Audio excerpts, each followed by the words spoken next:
Good morning. How are you today? It's good. It's good to have you, Avril. Back in Kingsway community. Although you never leave here. It's good to be here. It's good to have an opportunity to share with you this morning. And Dave, in all his graciousness, gave me this text to speak on this morning, which is probably one of my personal favourites. And if you've been around Kingsway a while, there is a possibility you may have heard me talk about this one before, and that's good. So we're in John 21, and I've entitled this message, The Beautiful Breakfast. I have a couple of questions for you. My first question for you this morning is, where do you go to find peace and quiet? To remove yourself from the chaos, to clear your mind, to refresh, to renew, to be with God, to just get away from it all. I have a number of spaces that help me to renew and reflect and be, that give me quiet, that give me rest. The beach or the river, my evening walk ritual, a drive or a dive into music, either listening or creating. But where do you go? Where do you go to refuel? To fill your tank? It's an important space to find. It's an important space to be in. It's an important space to prioritize. I've said this before, but a mentor of mine many years ago coined the phrase, divert daily, withdraw weekly, and abandon annually. And I've adopted that principle as a practice of renewing, refreshing, refilling. Divert daily, find a space every day where you can divert from responsibility, where you can divert from what you have to get done and be. Enjoy, take a breath. Might only be 10 minutes, 20 minutes, half an hour, it doesn't matter. But find that space. Withdraw weekly. Find a chunk of time every week. And I know people always tell me it's hard when you have little kids. I get that. I don't have little kids anymore. I have big ones. But we can find a place to withdraw an hour, 2 hours every week just to fill the tank. And abandon annually is a practice I wrestled with for many years, but have learnt to engage in, where I get away for a couple of days every year just with me. I've learnt to enjoy my own company. But there's a difference between retreating and escaping. I think we retreat to enhance our reality, and we escape to hide from it. So my first question is, where do you go to refuel? My second question is, where do you go to hide? To escape. That place of distraction, counterfeit comfort, numbing habits, camouflage routine, the safety of the familiar, the comfortable, and the certainty. Most people retreat by being and hide by doing. It had been quite the few days for Peter. The Last Supper, some feet washing, That's why I didn't wear any shoes today. Expecting some of that later. Some great words of wisdom. A betrayal is coming. Sleeping on his watch while Jesus was praying in anguish more than once. Drew a sword, cut an ear off. Declaring his 100% commitment to Jesus. Being told he's going to deny Jesus 3 times. That'll never happen. It happened. Watching his friend and Lord arrested, trialed, and sent to die on the cross. Death, silence, darkness, despair. Grief, loss, confusion. No sleep, scared, afraid, fearful, and lost. All in 3 days.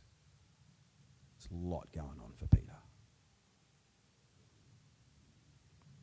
The emotional roller coaster. Gone 1 minute, not there, then alive. Wait, what? No way. There he is, seeing, believing, being with him, with the disciples, elated, but guilt-ridden. Surprised, delighted, intrigued, amazed, happy, yet filled with shame. If only. Am I enough now? Have I failed? Am I included? Does he know? What was I thinking? Why didn't I believe? Why was I so afraid? Why did I deny Jesus? Will he still want me? Accept me? Forgive me? Or will he punish me? Disregard me, criticize me, condemn me. Oh, it's too much. It's too much for Peter. So he needed to get away. He needed to escape. Where to go? Where to hide? To escape his feelings of guilt and shame and regret. The I'm not good enough space. Find the familiar, the safety of comfort. And fishing was Peter's zone. It was what he knew. There he had certainty, safety, familiarity. There he could hide. Because fishing wasn't Peter's hobby. It was his profession. He was a fisherman. His work. And like many people, we hide in our work, in the doing, pastors included. So let's read the text, and then I just want to give you a couple of thoughts. John 21, verse 3 to 19. Simon Peter said to them, I'm going fishing. Back to what I know. I'm confused, I'm lost, I'm ashamed. I don't know where I stand with Jesus. And his mates, as all true mates do, say, we'll go with you. Good on you, boys. So they went out, got into the boat, but that night they absolutely caught nothing. This is a familiarity. They've been here before. And just as the day was breaking, so very early morning, not brunch, breakfast, Jesus stood on the shore, yet the disciples did not know that it was Jesus. And Jesus said to them, children, do you have any fish? They answered him, no. And he said, cast the net on the right side of the boat and you will find some. Now, I'm not a fisher person. Dave, if you're fishing on the left side of the boat and catching nothing, what are the chances of fishing on the right and catching heaps. Not crash hot, thank you. I figured that, but thought I'd check with a fisher person. So they cast it, and now they were not able to haul it in because of the quantity of fish. I always love this little statement in verse 17. That disciple whom Jesus loved, therefore said to Peter, and this is written by that disciple. I kind of feel like, okay, interesting reflection there. That disciple, me, who Jesus loved, me, he says to Peter, it's the Lord. And when Simon Peter heard that it was the Lord, he put on his outer garment, for he was stripped for work, and threw himself into the sea. He was desperate. He was desperate for Jesus. And the other disciples came in the boat, dragging the net full of fish, for they were not far from the land, but about 100 yards off. They probably got there before Peter. When they got on the land, they saw a charcoal fire in place with fish laid on it and bread. And Jesus said to them, bring some of the fish that you have just caught. So Simon Peter, eager to serve, work his way back in,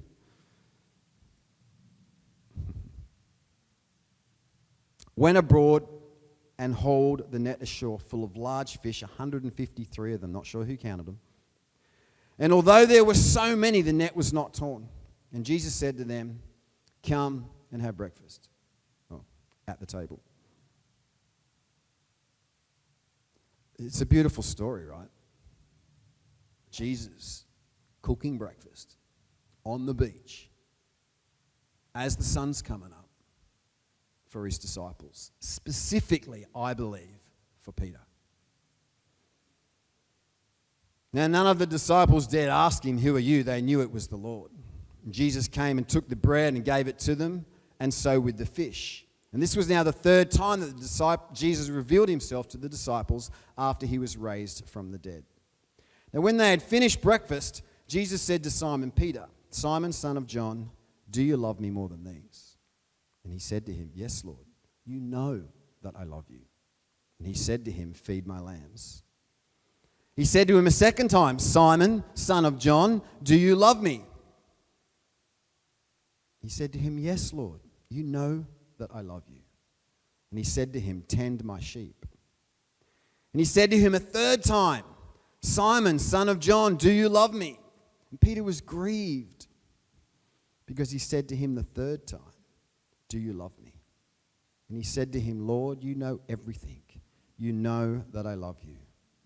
And Jesus said to him, feed my sheep.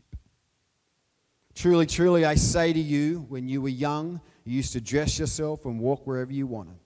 But when you are old, you will stretch out your hands, and another will dress you and carry you where you do not want to go. And this he said to show what kind of a death he was to glorify God. And after saying this, he said to him, follow me. There's so much in this story that I love, because I feel I relate to the story. Not because I've necessarily been through all the things that Peter went through in that 3 or 4 day window, but I have certainly sat in the place where I have felt like I have disappointed God, that I have let him down, that I've been disobedient. And I have felt the sting of shame, particularly as a pastor. We should know better. We should be better, right?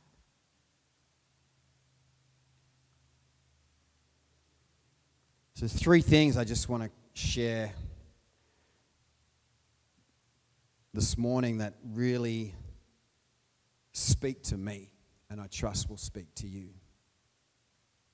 The first is this: Peter went to hide from him shame in his work, and Jesus went where he was and served him breakfast. God cooking breakfast on a beach. can't get more relational and personal and intimate than that.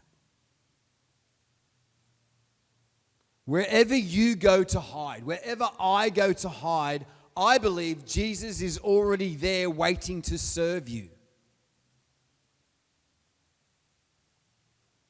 You know, Jesus said, I have come to serve and not to be served. And if it is true that Jesus is the same yesterday, today, and forever, then I believe Jesus is still coming to serve you and to serve me. Jesus is already there, waiting to serve you. He knew what was going on for Peter. And he also knew that he couldn't leave as it was. He had to disrupt Peter's life yet again. The whole breakfast on the beach, the miracle of the fish, the serving, the questions, was all about Peter. It's a beautiful breakfast that finishes with the same words it started with 3 years ago when Jesus said, "Follow me." Wherever we go to hide, Jesus is already there cooking you breakfast, saying, "Let me serve you."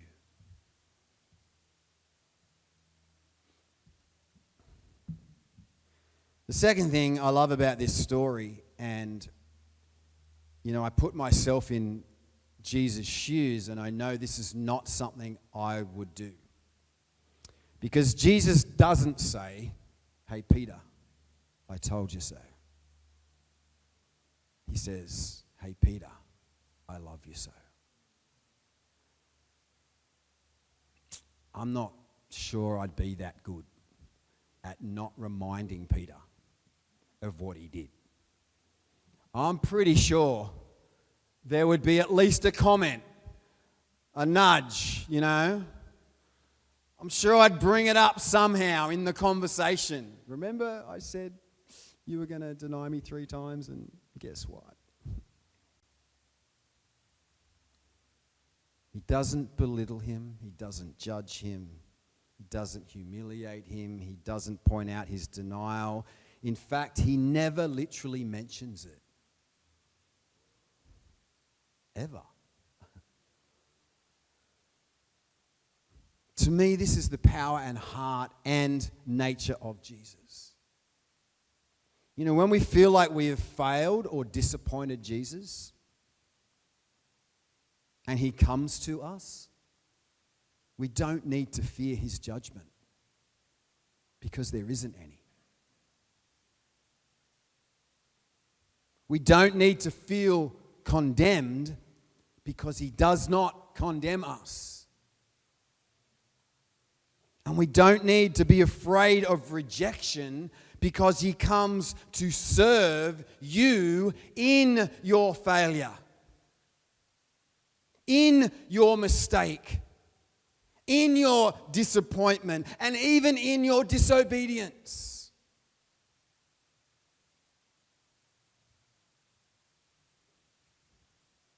He doesn't come to remind you, to belittle you, to bring that stuff up from the past again.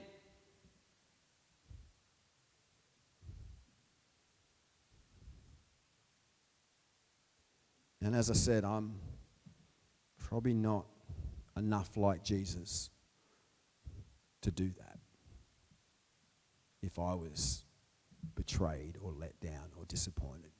I'm pretty sure I'd let you know.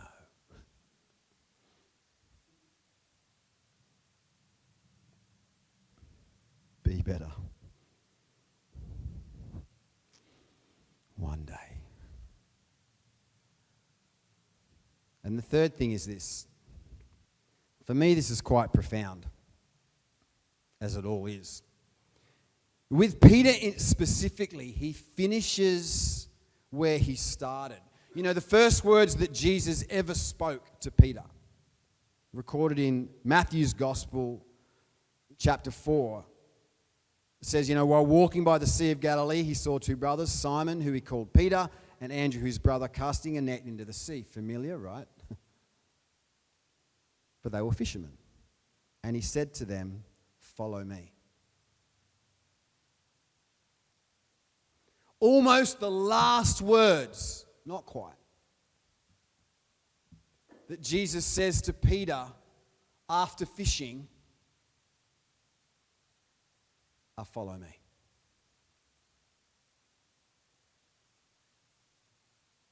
To me, this is a powerful reconnection to Peter's calling and purpose in life. It's a statement of a fresh start, a begin again. Let's do this. You see, Peter felt disqualified. He felt unworthy. And in 2 words, Jesus qualifies him, validates him, and demonstrates his worth. Follow me. Follow me. He said this to Peter the very first time he met. And Peter, through his fishing away to become a fisher of men, to follow, and then went through this dark night of the soul, where he felt shame, and he felt rejection, and he felt disappointment. And Jesus serves him and loves him and reinstates him with the same words. Follow me. It's okay, Peter. I see you. It's the same for me. It's the same for you in those moments when we feel lost or overlooked, or shame or confusion, or judged by the world, or unseen. Jesus sees you. Jesus serves you. Jesus has already forgiven you. Jesus accepts you and is ready to call you back in to the calling and purpose for your life. Follow me. Those words reinstated the calling on Peter's life to be the rock on which I will build my church.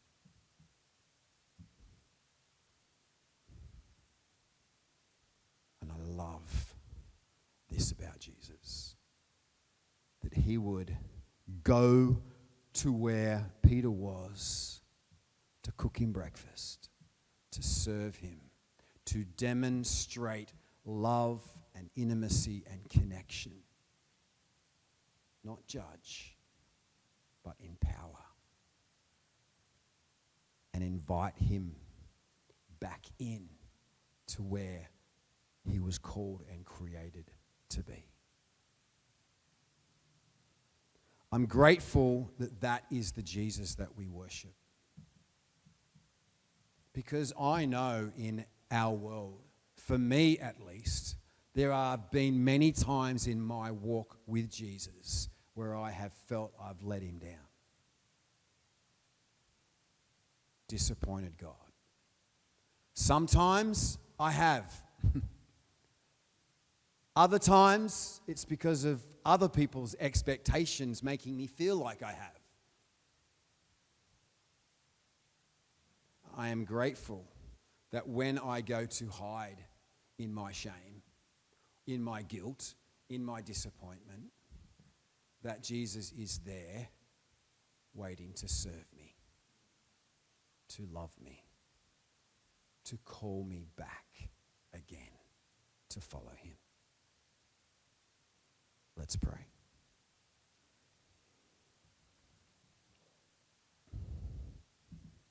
God, I thank you for this beautiful breakfast,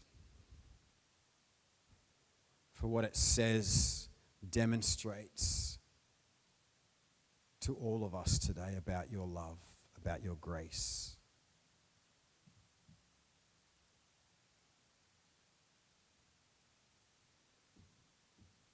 thank you that you come to serve. And you still come to serve. You are here today to serve.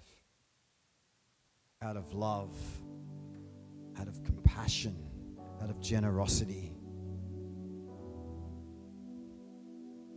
And as we share in this communion together, breaking the bread and taking the cup,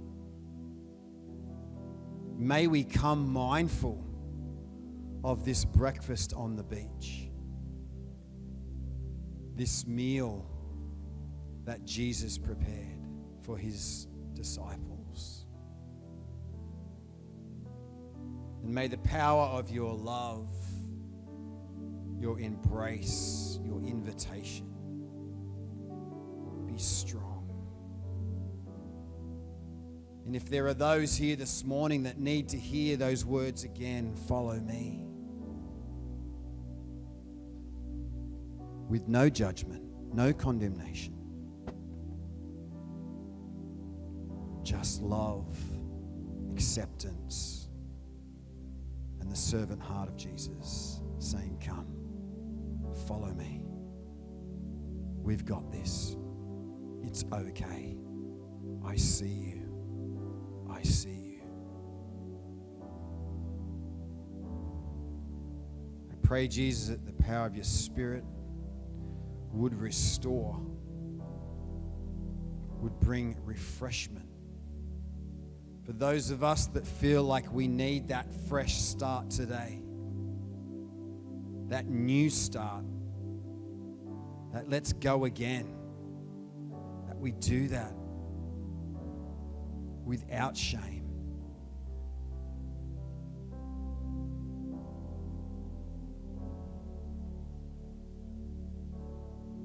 So I invite you this morning to come, break some bread, take some juice that we do as a community to remember, to look forward to allow it to minister to us now, the death, the resurrection, the life of Jesus. And what that means for us in this moment today. This beautiful breakfast. And I want, as you come this morning, to imagine that Jesus is serving you. It's his invitation to come. Do this in remembrance of me. And let the moment bring transformation to your world. So let's come and share in communion together.